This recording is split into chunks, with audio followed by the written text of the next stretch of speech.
Վրաստան, Թուրքիա, Իրան, Ադրբեջան։ Ինչ են անում Հայաստանի հարևանները, ինչ է կատարվում այդ երկրներում։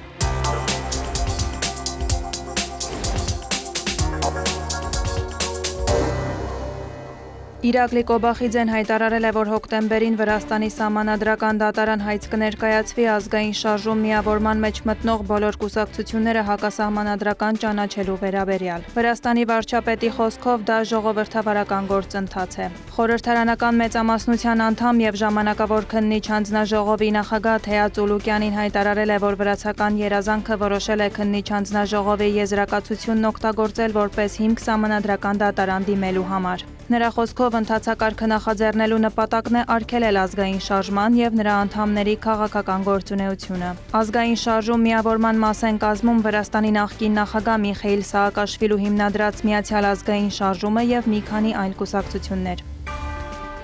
Ես երաշխավորում եմ մեր երկրի բնակչությանը, որ երկրում խաղաղություն կլինի, ոչ մի հեղափոխություն ու պետական հեղաշրջում չի լինի։ Նման հայտարարությամբ է հանդես եկել վրացական երազանք կուսակցության գլխավոր քարտուղար Թբիլիսիի քաղաքապետ եւ քաղաքապետի թեկնածու Կախակալաձեն մեկնաբանելով ներքաղաքական գործընթացները։ Հոկտեմբերի 4-ին վրացական երազանքը կհաղթի ընտրություններում։ Հաղթանակը տոնելու ենք ինչպես մայրաքաղաքում, այնպես էլ բոլոր համայնքներում։ Եթե ինչ-որ մեկը համարձակվի դեմ գնալ օրենքին, դրան կհետևի շատ կոշտ պատասխան օրենքի շրջանակներում։ Կալաձեի խոսքով Վրաստանի տերն ու իշխանությունը վրաց ժողովուրդն է, այն ժամանակները, երբ երկիրը կառավարվում էր դրսից, անցել են։ Այժմ Վրաստանը ղեկավարում է վրաց ժողովրդի կողմից ընտրված կառավարությունը, նշել է Կալաձեն։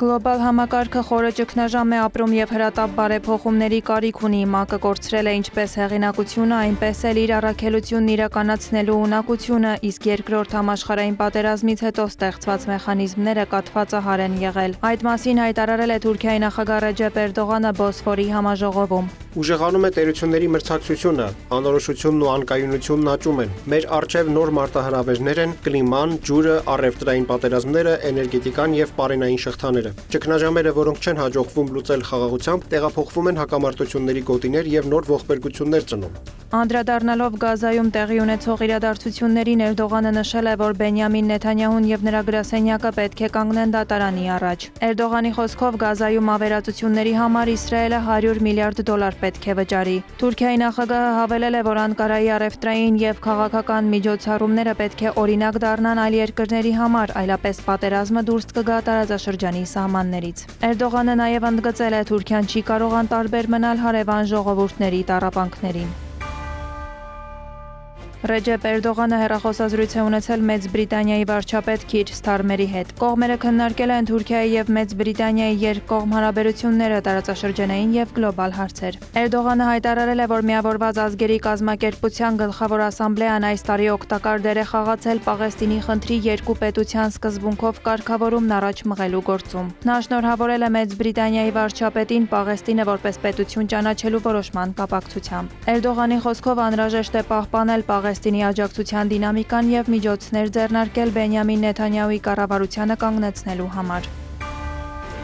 Թուրքիան ղեկավարել, համակարգել եւ աջակցել է Պաղեստինին վերաբերող բոլոր նիստերը ՄԱԿ-ի գլխավոր ասամբլեայի 80-րդ նստաշրջանում, հայտարարել է Հական Ֆիդանը։ Թուրքիայի արտգործնախարարի խոսքով Անկարան ամենավճռական ձևով պաշտպանում է պաղեստինցիների շահերը, մասնակցում է հրադադարի ջանքերին եւ Գազայում վերականգնման շրջանակային ծրագրերին։ Ֆիդանը կարևորել է նաեւ արևմտյան մի խումբ երկրների հայտարարությունը Պաղեստինի պետության ճանաչման մասին։ Իսրայելի կողմից արևմտյան ափի բռնակցումը բացարձակապես անընդունելի է, հայտարարել է թուրք դիվանագետը։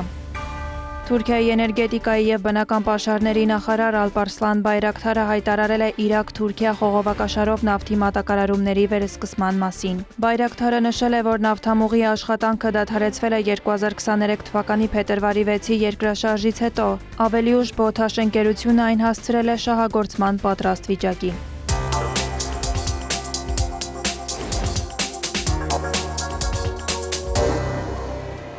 Մասուդ Փեզեշքյանը հարցազրույց է տվել ամերիկյան Fox News հեռուստաալիքին, որում անդրադարձել է Իրանի միջուկային օբյեկտներին, Իսրայելի հարվածներին։ Մենք ատոմային էներգիայի միջազգային գործակալության վերահսկողության տակ ենք եւ միջուկային զենքի չտարածման պայմանագրի մաս ենք կազմում։ Ուստի ինչու է Իսրայելի ռեժիմը թիրախավորել մեր օբյեկտները։ Արդյոք մենք ինչ-որ բան խախտել ենք։ Իրանի նախագահի խոսքով անգամ Թեհրանի կողմից իր պարտավորությունների խախտման դեպքում Իսրայելը միջամտելու իրավունք չուներ, քանի որ պայմանագրի մաս չի կազմում եւ միևնույն ժամանակ ունի միջուկային զինանոց։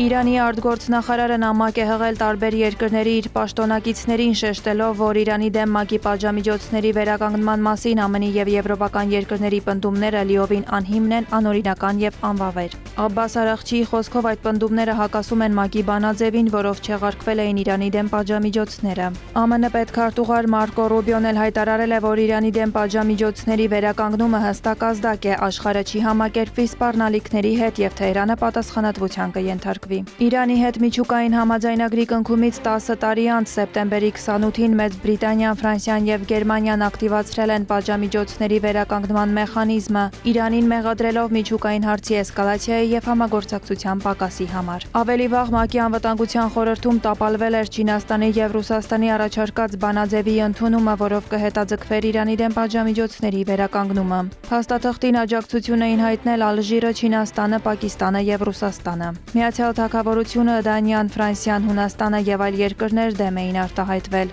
Իրանը հունիսին արգելել էր ատոմային էներգիայի միջազգային գործակալության տեսուչների մուտքն իր միջուկային օբյեկտներ Իսրայելի եւ ԱՄՆ-ի ռմբակոծություններից հետո։ Թեհրանը բազմիցս վստահեցրել է, որ միջուկային զենք մշակելու մտադրություն չունի։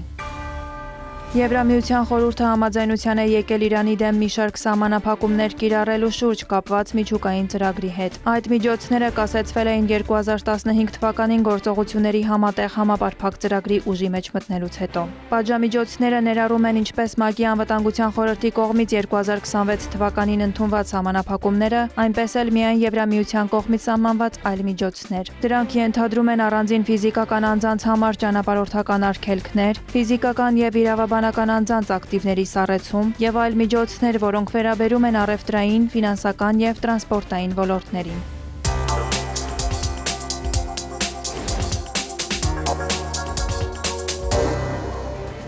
Վաշինգտոնում Միացյալ Նահանգների եւ Ադրբեջանի միջև ստորագրված երկկողմ համաձայնագիրը ոչ միայն քաղաքական եւ ռազմավարական գործընկերության մասին է, այլև ստեղծում է նոր հնարավորություններ էներգետիկ ոլորտում։ Այդ մասին հայտարարել է Միացյալ Նահանգների էներգետիկայի նախարար Քրիս Ռայթը։ Նրա խոսքով Ադրբեջանը հսկայական էներգետիկ պաշարներ ունի եւ հնարավոր է Եվրոպա բնական գազի մատակարարման ծավալների աճ, այդ թվում Հայաստանն ու Ադրբեջանը միացնող ճանապարհով։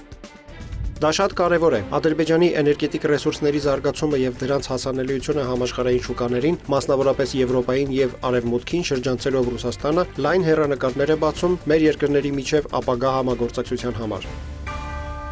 Ադրբեջանում հասարակական տրանսպորտով երթևեկության ուղևորը բարձրացել է։ Այն կկազմի 60 գյափիկ, որը համարժեք է մոտ 134 դրամին։ Սակագինը ուժի մեջ կմտնի 2025 թվականի հոկտեմբերի 1-ից։ Ադրբեջանի տրանսպորտի նախարարության տվյալով միջմարզային եւ մերձքաղաքային ավտոբուսային կանոնավոր երթուղիների նվազագույն ուղևորը եւս կկազմի 60 գյափիկ։ Սակագնային փոփոխությունը կտարածվի Բաքվի եւ Սումգայիթի, Բաքվի եւ Աբշերոնի, Սումգայիթի եւ Աբշերոնի եւ այլ քաղաքների միջև եւ մի շարք շրջաններում գործող ավտոբուսային կանոնավոր երթուղիների վրա։